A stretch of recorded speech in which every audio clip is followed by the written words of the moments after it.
Quiet lang on the set! Quiet! Quiet! 235. Kita ba yung ano, tol? Medyo kita yung tao sa loob. Sir, yung tao po dyan.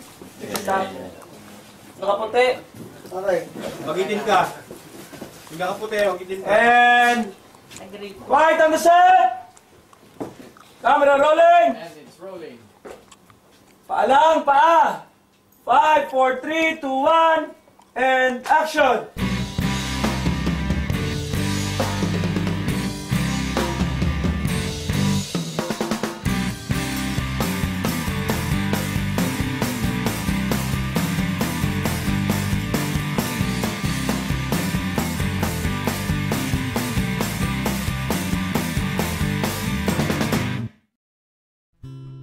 Ako, I just want to tell stories.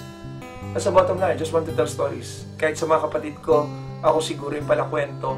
Sa pamilya namin, ako yung malagi may kukwento. I love telling stories because I know there's a new generation coming in. New batch of filmmakers. 10 years from now, 20 years from now. Makakagawa ka rin ng pelikula mo on your own. Or dahil may maganda kang storya, people will invest in you if you have a very good story.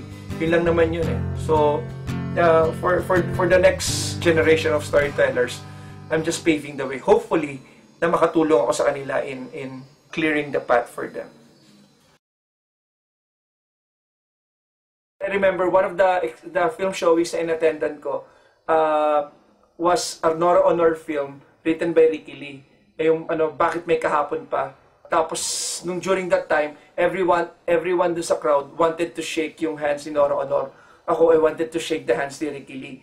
Kasi talagang pinagkita ko yung sarili ko para kamayan si Ricky Lee. Nabalitaan ko kasi bibigay siya ng mga writing workshop. Sabi ko, the next writing workshop na magkaroon si Ricky Lee, magta-try ako. Tapos dumating tong workshop ni Ricky Lee, ang gaan eh, kasi parang hindi classroom yung dating. Ang dating niya, para lang kayong naglalaro. Para lang kayong nasa isang bahay na magkakasama kayo, na nagbibiroan kayo. So, ang laking bagay sa akin yung 11 script writing workshop ni Ricky Lee. Kasi yun yung tinuro niya sa akin na hindi kailangang classroom yung pag-aaral ng scriptwriting.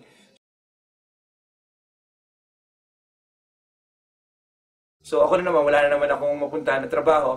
Nagkataon, sabi ni Ricky Lee, tumawag siya. May opening sa Viva, naghanap silang script reader. Baka gusto mo mag-try. Sabi niya, maliit lang yung bayad, 2,000 ata, o 2,000 o 3,000 per month. Ganyan, magbabasa ka lang ng script. So kahit paano, pambili ng gatas siya, bigas, pinatulan ko yung project, pumunta ako doon. Kahit paano, nakakadagdag yun ng, I was starting a family then. So, nakakatulong siya pampadagdag sa income.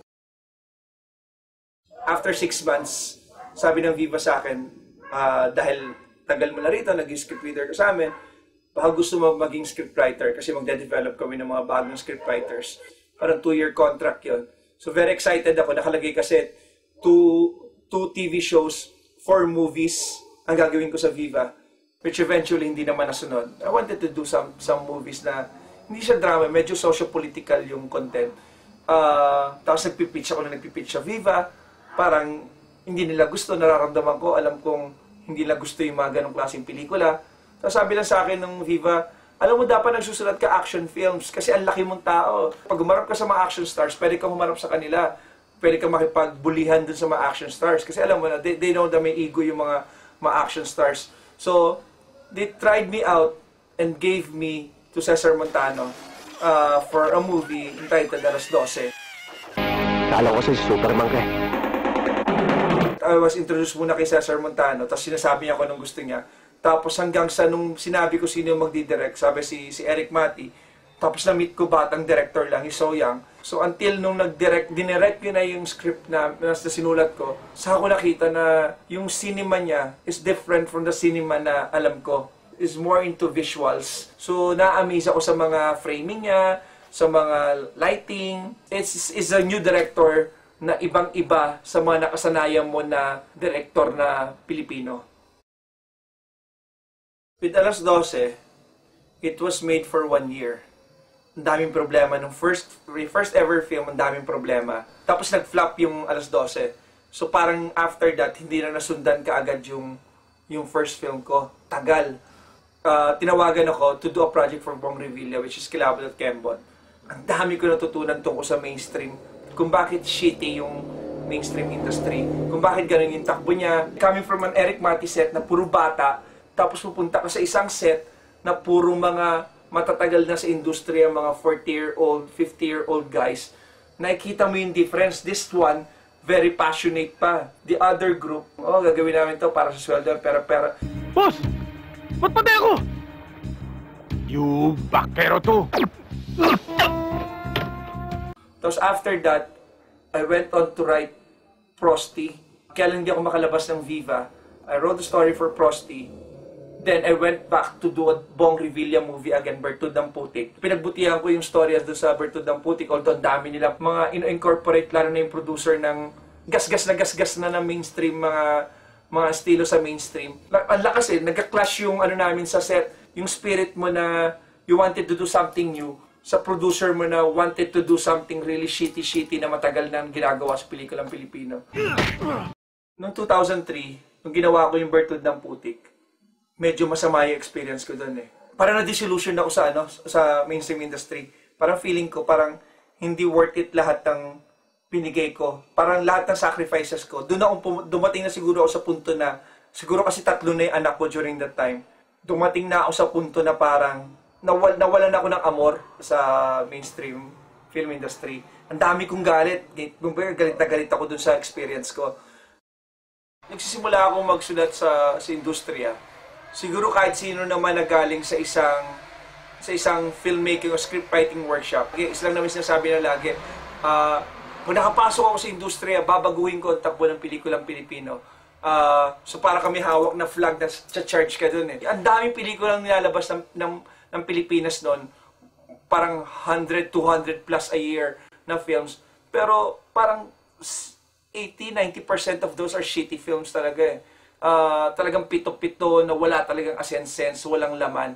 Pero money making lang talaga. Sabi ko, isa nakaramdam ka na ganun, babaguhin ko. Pero hindi pala ganun kadali. I decided to look for a real job.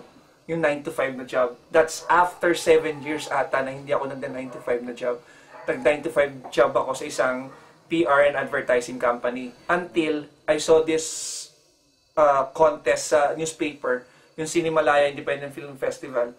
Parang sabi ko, ito yung gustong-gusto ko, independent.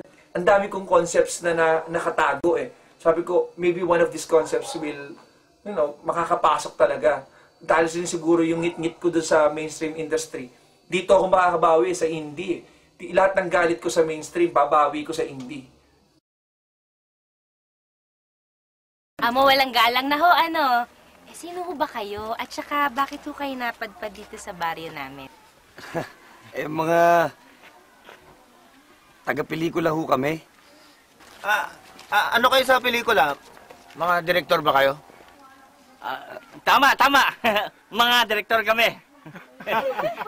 For Last Ponggols, I got it from an article na sinulat ni Ricky Lee tungkol sa maliliit na tao sa pelikulang Pilipino. Tapos may nabanggit na word doon, Last Ponggols. Dahil involved na rin ako sa pelikula, lagi ko narinig, Last Ponggol na. Tapos tuwan-tuwa yung little people sa set namin. Tuwan-tuwa sila pag sinabing Last Ponggol na. Nakita mo, nagbabangunan na sila.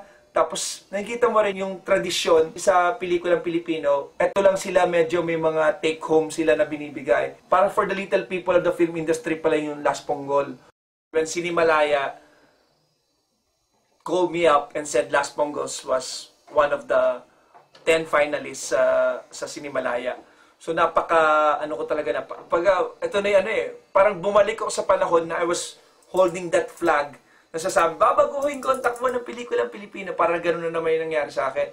I was so excited doon sa pagkakapili, na yung excited ko, masyado ako naging eager doon sa paggawa ko ng film. I really wanted to shoot doon sa bahay ng old house sa Victoria, Tarlac, kung saan nanggaling yung grandparents ko. Talagang dun ko talaga balak siyang i-shoot, thinking na ganun kadali. So I never thought na pag nag-shoot pala sa labas ng Metro Manila, ×2 yung bayad. 3 days before the shoot, nandun na ako sa Tarlac So kumukontak na lang ako, nagtitext na lang ako, tumatawag ako, kung kumusta yung mga hiram ng gamit. Tapos hindi ko alam na may mga mura pa palang hiraman ng gamit. So yung mga tao ko na naiwan sa Manila, they were canvassing para mga gamit. nanghiram kami ng gamit sa pinakamahal na hiraman ng lights at saka equipments na pang-commercial yung rates.